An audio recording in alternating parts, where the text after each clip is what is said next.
1950 සහ 60 ගණන් වලදී ඉරානය ලෝකයේ වේගයෙන්ම දියුණු වෙන රටක් බවට පත් වුණා. මුළු ලෝකයටම පෙනුනේ ඉරානය නවීන සුපිරි බලවතෙක් වෙනවා වගේ. ඒ කාලේ ඉරානයේ ආර්ථික වර්ධන වේගය 8%ත් 9ත් අතර ඉහළ අගයක තිබ්බා. අහස උසට ගොඩනැගිලි අධිවේගී මාර්ග ඉදිවුණා.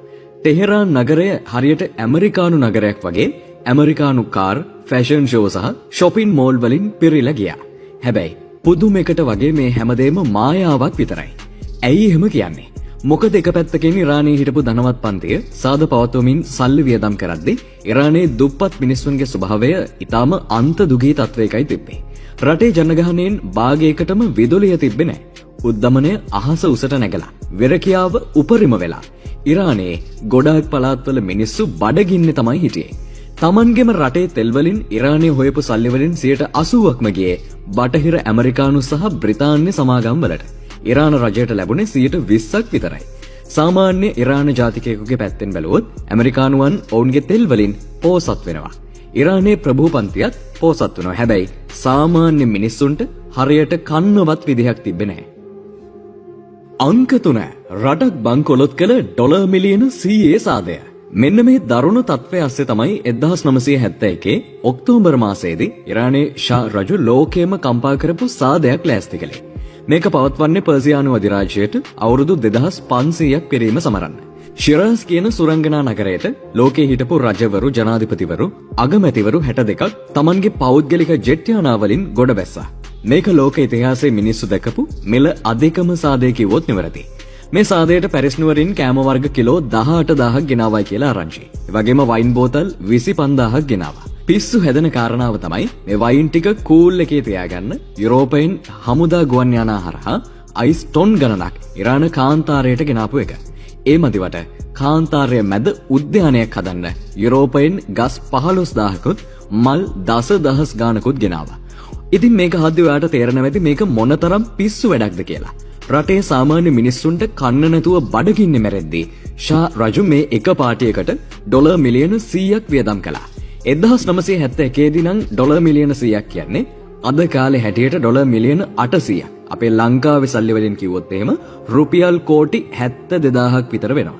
මේ පාටියට සාමාන්‍ය ඉරාන ජනතාවට ආරාධනා කළේ නැහැ විතරක් නෙවෙයි. ඔවුන්ව බලහත්කාරයෙන්ම ඒ ප්‍රදේශයෙන් ඈත් කරලා තිබ්බා. අංක 4 ෂා රජුගේ අවසානය සහ 1979 ඉස්ලාමීය විප්ලවය. 1979 වෙද්දි මේ විප්ලවය කොච්චර බලවත් වුණාද කියනවා නම් ඉරාන ජනතාව එකතු වෙලා ඇමරිකාවේ රූකඩයක් වුණු ෂා රජුව බලයෙන් පහ කරලා රටනුත් එලවලා දැම්මා. මේ දැවැන්ත කැරල්ලට නායකත්වය දුන්නේ අයතුල්ලා කුමේනි කියන ආගමික නායකයා. ජනතාවගේ කැමැත්තෙන් ඔහු ඉරානයේ උත්තරීතර නායකයා බවට පත් වුණා. බලයට ආපු ගමන්ම කුමේනි ගත්තු තීරණ 3ක් නිසා තමයි ඇමරිකාව ඉරානයේ බද්ධ වෛරකාරයා බවට පත් වුණේ. පළවෙනිම තීරණය තමයි ඉස්ලාමීය ජනරජයක් බිහි කිරීම. ප්‍රජාතන්ත්‍රවාදය වෙනුවට ඔහු දැඩි ශරියා නීතිය මත පදනම් වුණු ඒකාධිපති පාලනයක් ස්ථාපිත කළා. ඊළඟ තීරණය වුණේ ඇමරිකානු තානාපති කාර්යාලයට පහර දීම. මාස කිහිපයකට පස්සේ ඉරාන ශිෂ්‍යයන් ටෙහෙරාන් වල තියෙන ඇමරිකානු තානාපති කාර්යාලයට කඩා පැනලා ඇමරිකානුවන් 50 දෙනෙක්ව දවස් 444ක් පුරාවට ප්‍රාණ අපකරුවන් විදිහට තියාගත්තා. කුමේනි මේකට ප්‍රසිද්ධියේම සහයෝගය දුන්නා. අවසාන එක තමයි තෙල් කොන්ත්‍රාත්තු අවලංගු කිරීම. ඇමරිකානු සහ බ්‍රිතාන්‍ය තෙල් සමාගම් වලට වහාම රටින් පිට වෙන්න කියලා නියෝග කරපු ඔහු මින් ඉදිරියට ඉරානයේ තෙල් වල අයිතිය තියෙන්නේ ඉරානයට විතරක්ම බව ප්‍රකාශ කළා. කුමේනි ඇමරිකාවට කොච්චර විරුද්ධ වුණාද කියනවා නම් ඇමරිකාව දුන්නු න්‍යෂ්ටික ප්‍රතික්‍රියාකාරක ඔක්කොම වහලා දාලා ඇමරිකාවත් එක්ක වැඩ කරපු න්‍යෂ්ටික විද්‍යාඥයන්වත් සේවයෙන් පහ කළා. ඒ කියන්නේ ඉරානයට ඒ වෙද්දි න්‍යෂ්ටික බෝම්බයක් හදන්න කිසිම උවමනාවක් තිබුණේ නැහැ. හැබැයි මේ සිදුවීම් දාමයෙන් පස්සේ ඇමරිකාවට ආපු කේන්තිය නිසාම ඔවුන් තීරණය කළ ඉරානය සම්පූර්ණයෙන්ම විනාශ කරලා දාන්න. ඇමරිකාව ඉරානයට අයිති ඩොලර් බිලියන 12ක වත්කම් ඇමරිකාව ඇතුලේ තහනම් කළා. අංක 5 විනාශකාරී ඉරාන ඉරාක් යුද්ධය සහ ඇමරිකානු කුහකකම. ඇමරිකාව ඊළඟට ගොඩක්ම භයානක දෙයක් කළා. ඔවුන් ඉරාකයේ නායක සදාම් හුසේන්ට සල්ලි සහ ආයුධ දීලා ඉරානයට පහර දෙන්න පෙළඹෙව්වා. 1980 සැප්තැම්බර් මාසයේදී ඉරාකය ඉරානය ආක්‍රමණය කළා. මේක අවුරුදු 8ක් පුරාවට ඇදුණු ලක්ෂ 5කට වඩා මිනිස්සු මරලා දාපු රටවල් දෙකේම ආර්ථිකය සම්පූර්ණයෙන්ම විනාශ කරපු 20 වෙනි සියවසේ තිබුණු දරුණුතම යුද්ධයක් බවට පත් වුණා. දැන් බලන්න ඇමරිකාවේ කුහකකම.